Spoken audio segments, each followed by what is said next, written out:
کیا آپ ایک ایسی طاقتور فوج کا تصور کر سکتے ہیں جس کا کوئی ایک آرمی چیف نہ ہو، کوئی مرکزی GHQ نہ ہو اور جس کی کمانڈ سینٹرلائزڈ ہونے کے بجائے پورے ملک میں بکھری ہوئی ہو؟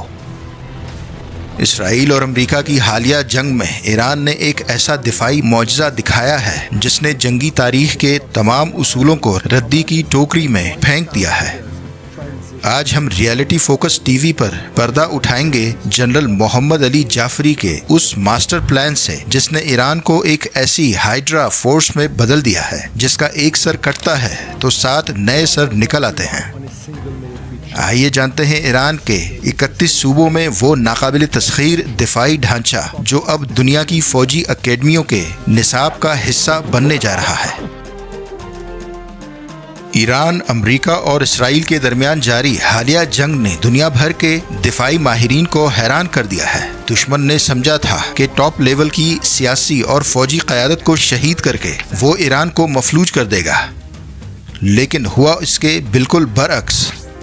ایرانی افواج نہ صرف لڑ رہی ہے بلکہ دشمن کو ناکوں چنے چبوا رہی ہے۔ ایکس اور دیگر عالمی پلیٹ فارمز پر ویسٹرن ڈیفنس اینالسٹ اب یہ ماننے پر مجبور ہیں کہ ایران یہ جنگ جیت چکا ہے۔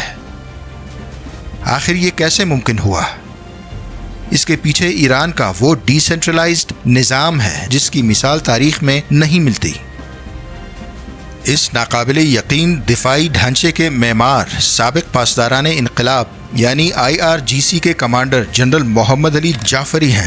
انہوں نے برسوں پہلے یہ بھانپ لیا تھا کہ روایتی جنگ میں امریکہ کی فضائی طاقت کسی بھی مرکزی کمانڈ اینڈ کنٹرول یا GHQ کو منٹوں میں تباہ کر سکتی ہے، لہٰذا انہوں نے ایرانی فوج کی پوری جیو میٹرک ہی بدل دی اور ایک ایسا نظام وضع کیا جسے آج دنیا موزیک ڈیفنس کے نام سے جانتی ہے۔ ایران میں اب کوئی ایک مرکزی ہیڈ کوارٹر یا سنگل آرمی چیف نہیں ہے جو پوری فوج کو کنٹرول کر رہا ہو۔ جنرل جعفری کی حکمت عملی کے تحت ایران کے 31 صوبوں میں ہر صوبے کو ایک آزاد فوجی یونٹ یا ڈویژن میں تقسیم کر دیا گیا ہے۔ یہ 31 صوبائی یونٹس کسی مرکزی حکم کے محتاج نہیں ہیں۔ ہر صوبے کی اپنی کمانڈ ہے، اپنی انٹیلیجنس ہے اور اپنی سپلائی لائن ہے۔ اگر تہران سے رابطہ منقطع ہو جائے یا مرکزی قیادت شہید ہو جائے تب بھی یہ 31 یونٹس اپنے طور پر جنگ جاری رکھنے کے مجاز ہیں۔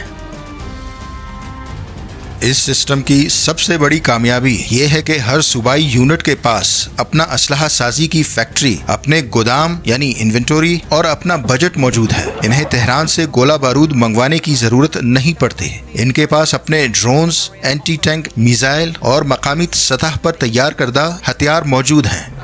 یہی وجہ ہے کہ قیادت کی شہادت کے باوجود ایرانی دفاعی کارروائیوں میں ذرا برابر بھی کمی نہیں آئی ہے۔ ایران نے کمانڈ کے تسلسل کو برقرار رکھنے کے لیے ایک انوکھا قانون بنا رکھا ہے۔ ہر صوبائی کمانڈر نے اپنے بعد 7 جانشینوں یعنی سکسیسرز کی خفیہ فہرست تیار کی ہوئی ہے۔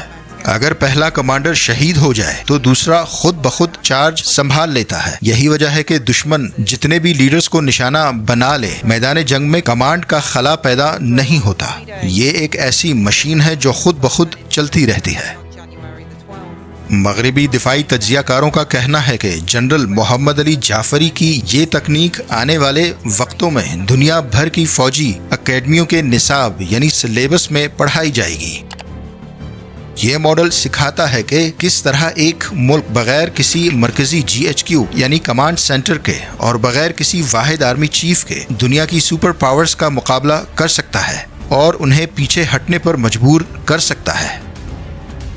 ایران کی حالیہ کامیابیاں ثابت کرتی ہیں کہ طاقت شخصیات میں نہیں بلکہ ایک مضبوط اور غیر مرکزی نظام میں ہوتی ہے۔ جب دشمن کو یہ پتہ ہی نہ ہو کہ اصل کمانڈر کون ہے اور مرکز کہاں ہے تو وہ کسے مارے گا۔ یہی وہ حکمت عملی ہے جس نے ایران کو آج فاتح کے طور پر کھڑا کر دیا ہے۔ آپ کے خیال میں کیا جدید دور کی جنگوں میں مرکزی GHQ یعنی کمانڈ اینڈ کنٹرول سینٹر کا تصور ختم ہو چکا ہے؟ اپنی رائے کمنٹس میں ضرور دیں۔